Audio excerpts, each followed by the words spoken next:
I'm turning up at Barcelona airport. We guess he's flying to Manchester. Honestly, that club is as balmy as Chelsea. On a free. I mean, that looks very good business for City to get him back. Such a key player. I'm sure the City fans chuffed about that. Yeah, great business for Barcelona, wasn't it? Yeah, brilliant. Well, exactly.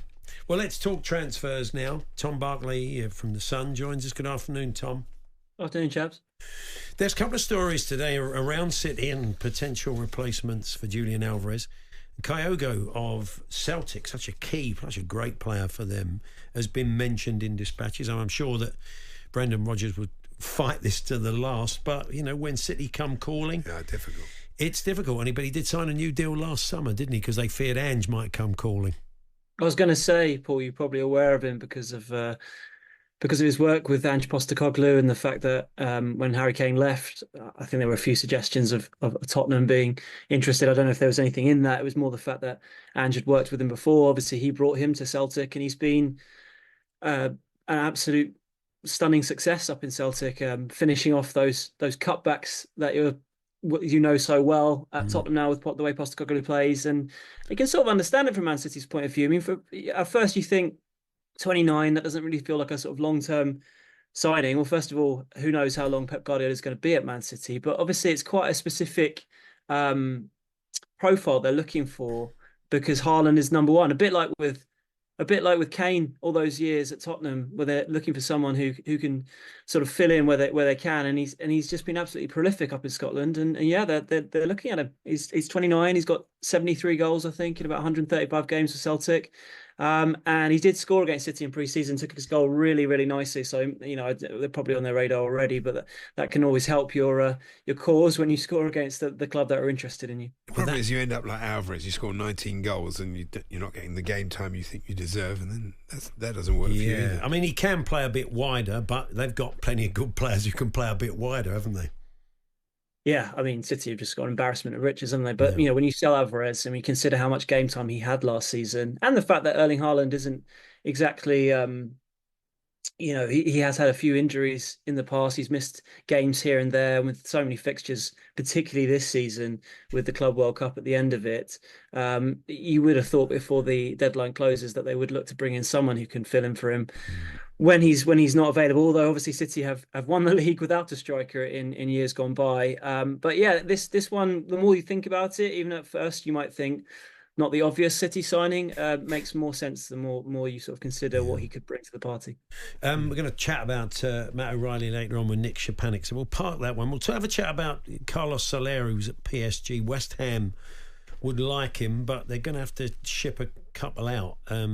Maxwell Cornet potentially to make room in the squad. It's not quite worked, has it? No, the Cats of Saudi Arabia were delighted when Kurt Zuma's deal fell through over there, but they could do with shifting him if they're going to bring in Todibo as well. So the business is not done for West Ham by the look of it, Tom.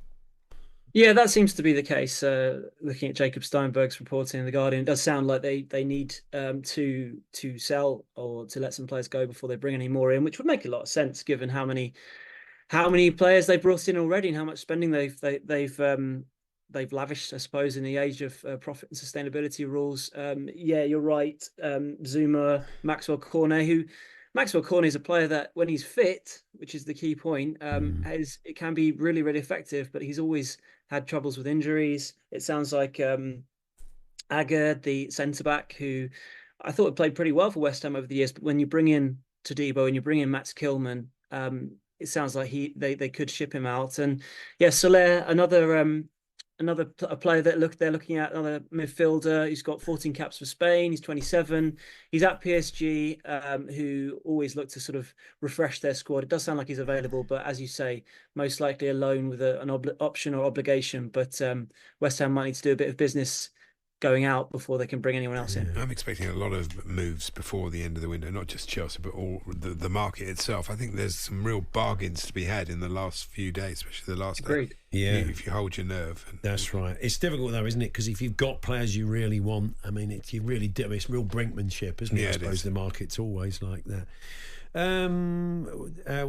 else have we got? There's a few. I mean, you don't think there's anything? The Athletic were reporting that potentially Chelsea could make a move for Jadon Sancho. You don't think that's true? No, I can't see that. Would you like that, Tam? No. Not keen? Of course not. Just stop buying players. Is that what you're saying? Stop buying wingers. Stop buying wide players. What's wrong with these people? I mean, if it's not them, you wonder where. It sounds like he's. They would be not too upset if he were a move on, Tom. Hello, Tom. Sancho. Well, it's interesting. Can you hear me? Yes, we can. With Sancho. Sorry, guys. Yeah, it's an interesting one with Sancho. Obviously, we all know what happened last season and when he went on loan to Dortmund. But they seem to initially kissed and made up, him and Erik ten Hag, and he was welcomed back into the fold. But he missed the first game. He was out of the squad for the first game against Fulham. I believe he had an ear infection. But even so, they have a lot of options now out wide, given that Amad Diallo has sort of come to the party in the last few months. Garnacho, Rashford. They don't always seem to play with wide players as well towards the back end of last season and the start of this season. So you do wonder if Sancho could be the kind of player that might move on. There was obviously talk about Paris Saint-Germain. I believe that isn't the case from PSG's point of view, that they would be interested in him. And but the fact that that was sort of emerging suggested that there was a possibility that he could leave. He's obviously on big money, but put it this way, I would not be surprised if Sancho was playing for someone else, perhaps even on loan by the end of this window.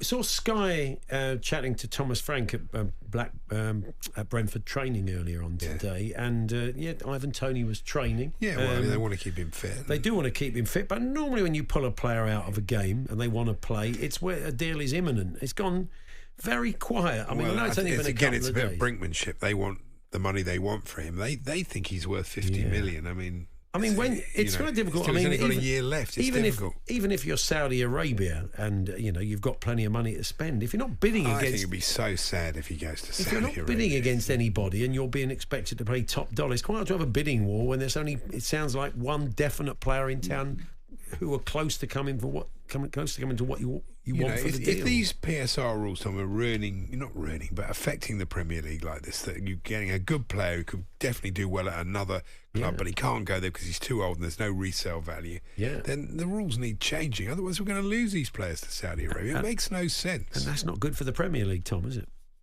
No, I hadn't really thought of PSL, and particularly with Toney, it's more to do with your club, Andy, with Gallagher and so on and so forth. But Toney, I mean, because it's not like clubs have not thought about resale value long before the PSR rules had more teeth in recent years. But yeah, Toney, it's an interesting one. I mean, like Brentford were definitely looking to sell him this window. Pretty much throughout the whole window. Then replacement Igor Thiago got injured and he's out till Christmas, and that didn't sort of necessarily mean that they wouldn't sell. And basically, we obviously saw he got pulled out of the game the other day. Still looks like that's quite likely, but it just meant that the possible gamble of keeping him and not taking that money for at least the first half of the season was a little bit more likely than it was before. But then again, he was, as you say, taken out of that game, the first game of the season. I sense that he's still hoping that there's some sort of Premier League club coming for him rather than the Saudi move. But the only thing I'm led to believe on Toney is that if he were to go, which obviously looks more likely than not at this point, Brentford are unlikely to go and spend money to replace him before the end of the window because they kind of feel they've done that already, even though Thiago, who's a record signing at 30 million, as I said, is out till probably around Christmas with a serious knee injury. So that would be, I guess, to a certain extent, a bit of rolling the dice from Brentford's point of view if they were to sell him. They might have to sell Visser, though, if that happens. I don't think they could they? I mean, they've got that would seem quite risky. I mean, I remember last season they were out without Toney for the first half of the season, and Visser obviously scored at the weekend. So I'd be surprised if that happened, if they weren't to bring anyone else in, they sold Toney and let Visser go as well. Oh no, they wouldn't do that. No, but if Toney stays, then they need to do some business somewhere. I think that'd be a lot of weight on Buemo's shoulders. Anyway, Tom, thank you. We'll catch up with you soon. All the best. Cheers, guys. Tom Barclay there from The Sun, looking at some of the transfer stories of the day. talkSPORT.com, more transfer news there until the window closes on Friday week. Paul Hawksbee and Andy Jacobs, Monday to Friday afternoons 1 till 4 on AM, on DAB, via the talkSPORT app and on your smart speaker. talkSPORT.